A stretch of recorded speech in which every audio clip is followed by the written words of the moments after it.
গ্রামের নির্জন প্রান্তে যেখানে ইছামতি নদীটা অনেকটা বাঁক নিয়ে গভীর হয়ে গেছে, সেখানে বড় একটা বটগাছ আছে। গ্রামের মানুষ দিনের বেলাতেও ওদিকটায় খুব একটা যায় না, কিন্তু রতনের নেশা আলাদা। সে ছিপ ছিপ আর বড়শি নিয়ে ঘন্টার পর ঘন্টা একা বসে থাকতে পারে। সেদিন ছিল অমাবস্যার রাত হওয়ার ঠিক আগের বিকেল। আকাশটা কেমন যেন তামাটে হয়েছিল। রতন ভাবল, আজ যদি বড় কোনো রুই বা চিতল ধরতে পারে, তবে বাড়িতে একটা উৎসব হবে। সে নদীর পাড়ে গিয়ে তার প্রিয় জায়গাটাতে বসল। চারপাশটা একদম থমথমে, এমনকি ঝিঝি পোকার ডাকও শোনা যাচ্ছিল না। ছিপে অদ্ভুত টান। রতন তার চারামাছ আর টোপ দিয়ে বড়শিটা মাঝনদীতে ফেলল। প্রায় 1 ঘন্টা কেটে গেল, কিন্তু কোনো নড়চড় নেই।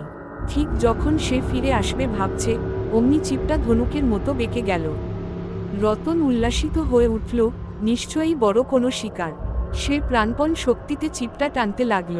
কিন্তু অদ্ভুত ব্যাপার, মাছটা পানির ওপর লাফিয়ে উঠছে না, বরং মনে হচ্ছে পানির নিচ থেকে কেউ সেটাকে নিচের দিকে টেনে নিয়ে যাচ্ছে। রতনের মনে হলো, পানির নিচে কোনো দানব বসে আছে। অদ্ভুত সেই দৃশ্য।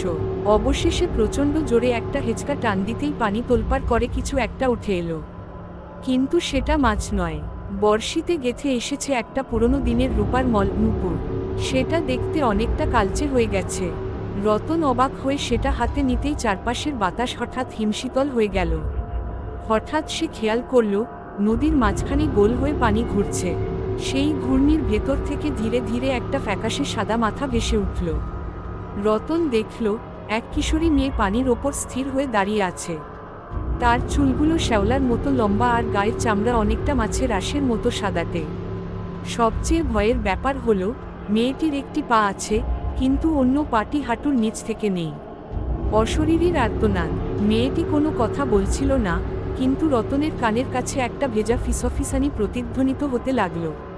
পেলি, আমার পায়ের হারিয়ে যাওয়া গয়নাটা কি পেলি? ওটা আমাকে দিয়ে দে। রতন ভয়ে কাঠ হয়ে গেল। সে নড়াচড়া করার শক্তি হারিয়ে ফেলেছে।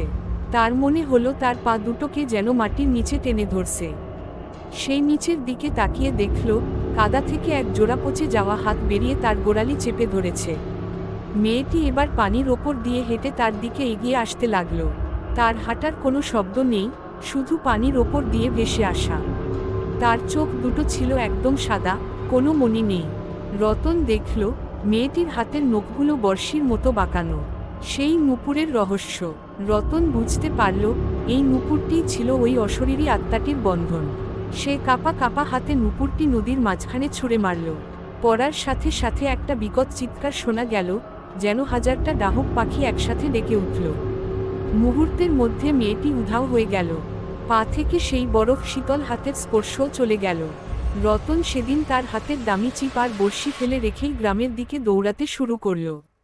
পেছনে ফিরে তাকানোর সাহস তার ছিল না। বাড়িতে ফিরে সে 3 দিন প্রচণ্ড জ্বরে ভুগেছিল। পরে গ্রামের বয়োজ্যেষ্ঠদের কাছে শুনেছিল, আজ থেকে প্রায় 50 বছর আগে এক জমিদারের মেয়ে ওই ঘাটে গোসল করতে গিয়ে হারিয়ে গিয়েছিল। অনেক খোঁজাখুঁজি করেও তার একটি পা আর শরীরের কোনো সন্ধান পাওয়া যায়নি। রতন এরপর থেকে আর কোনোদিন নদীর ওই বাঁকে মাছ ধরতে যায়নি। আজও বর্ষার রাতে যখন বৃষ্টি পড়ে, গ্রামের মানুষ বলে, নদীর পাড় থেকে নাকি এক পায়ের নুপুরের ঝমঝম শব্দ শোনা যায়।